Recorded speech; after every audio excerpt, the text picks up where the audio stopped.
My name is Mary, and this is the story of how I lost everything I love. I converted to Islam 2 years ago.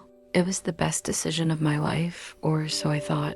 I met my husband, Ahmed, at the mosque. He was kind, patient, and supportive of my journey. But then David came back into my life. He was an old friend from my church days, someone I hadn't seen in years. One day, he messaged me out of the blue. "Mary, it's been so long. Can we catch up?" He wrote. At first I hesitated, but I told myself it was harmless. "Sure," I replied. "Let's meet for coffee." When we met, it felt like old times. We laughed, reminisced, and talked about everything except my new faith. But then he asked, "Mary, why did you leave the church? Why Islam?" His tone was curious, not judgmental. I explained my journey, how I found peace in Islam. He nodded, but I could see the doubt in his eyes. As we parted ways, he said, "I'd love to talk more about this. Maybe over dinner next time?"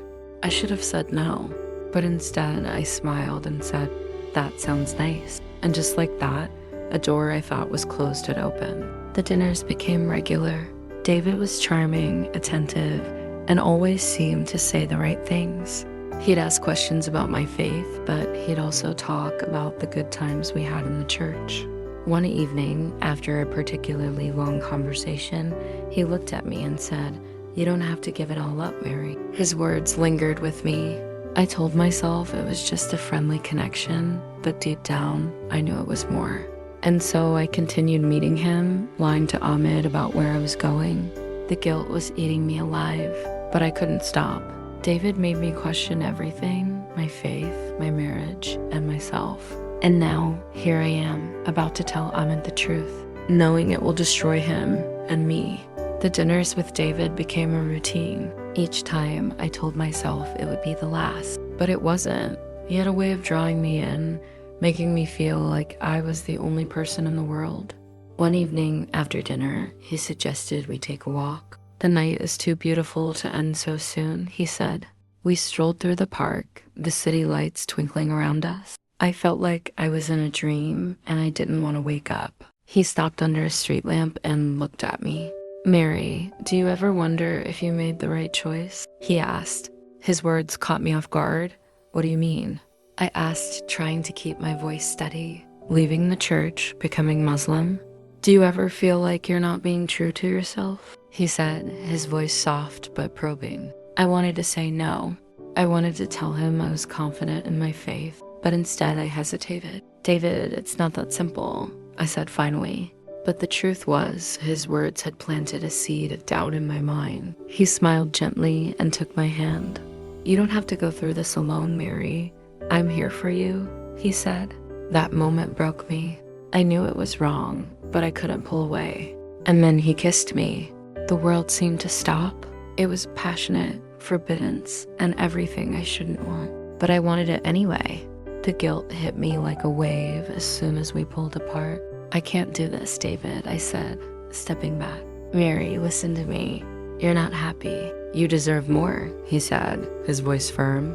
I shook my head and walked away, tears streaming down my face. But even as I left, I knew it wasn't over.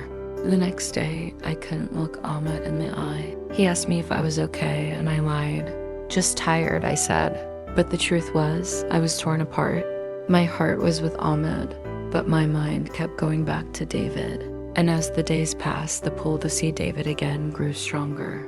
I knew I was spiraling, but I couldn't stop myself. Ahmed started noticing the changes in me.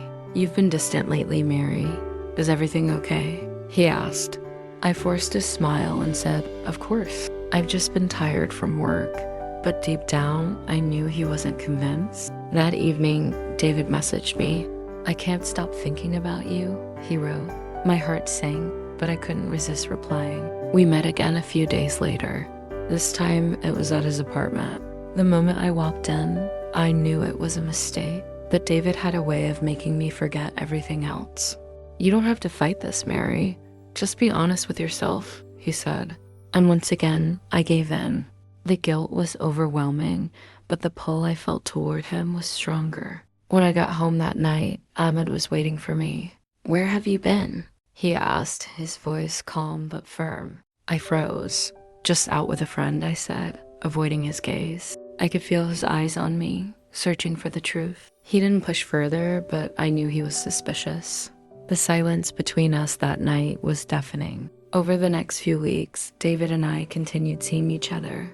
Each time I promised myself it would be the last, but it never was. David's words echoed in my mind. You're not being true to yourself, Mary. You deserve more. I started questioning everything, my faith, my marriage, and my choices. I felt like I was losing myself. One night, Ahmed found my phone unlocked. He saw the messages from David. His face turned pale as he looked at me. Who is he? He asked, his voice trembling. I couldn't answer. Tears streamed down my face as the weight of my lies crushed me. Mary, talk to me, Ahmed said, his voice breaking. But I couldn't. I had no words to explain what I'd done. That night, Ahmed slept on the couch. The distance between us felt insurmountable. I knew I had to tell him everything. The next morning, I knew I couldn't hide anymore. Ahmed deserved the truth, no matter how much it hurt. We sat across from each other at the kitchen table. His eyes were red, his face tired. Mary, just tell me everything, he said. I took a deep breath and began. I've been seeing someone. David, I said, my voice barely a whisper. His hands clenched into fists, but he stayed silent. It started innocently, I continued, but I let it go too far. Too far, he repeated, his voice rising. You betrayed me, Mary. You betrayed everything we built together. I nodded, tears streaming down my face. I know, Ahmed, and I'm so sorry. I never meant to hurt you. You never meant to hurt me, he said, his voice breaking. You destroyed us. You destroyed everything. He stood up and walked to the window, staring out in silence. I could see the pain in his posture, the weight of my betrayal crushing him. After what felt like an eternity, he turned back to me. I can't do this, Mary. I can't stay with someone I can't trust. His words hit me like a blow. Ahmed, please. We can fix this, I pleaded. But he shook his head. I need time to think, he said finally. But right now, I need space. And with that, he walked out the door. I sat there, staring at the empty room. The silence was deafening. I had lost him. I had lost everything. David tried to reach out to me, but I ignored him. I realized he was never worth the price I paid. Weeks turned into months. Ahmed didn't come back. Amanda called to tell me he had filed for divorce. I signed the papers, knowing I didn't deserve him. My heart broke as I let go of the life we had built. Now I live alone, with nothing but my regrets to keep me company. I lost my faith, my husband, and myself. This is my story. A story of betrayal, of mistakes, and of the consequences of choosing desire over devotion. Let it be a warning. Some mistakes can never be undone, and sometimes the price of a choice is more than you can bear.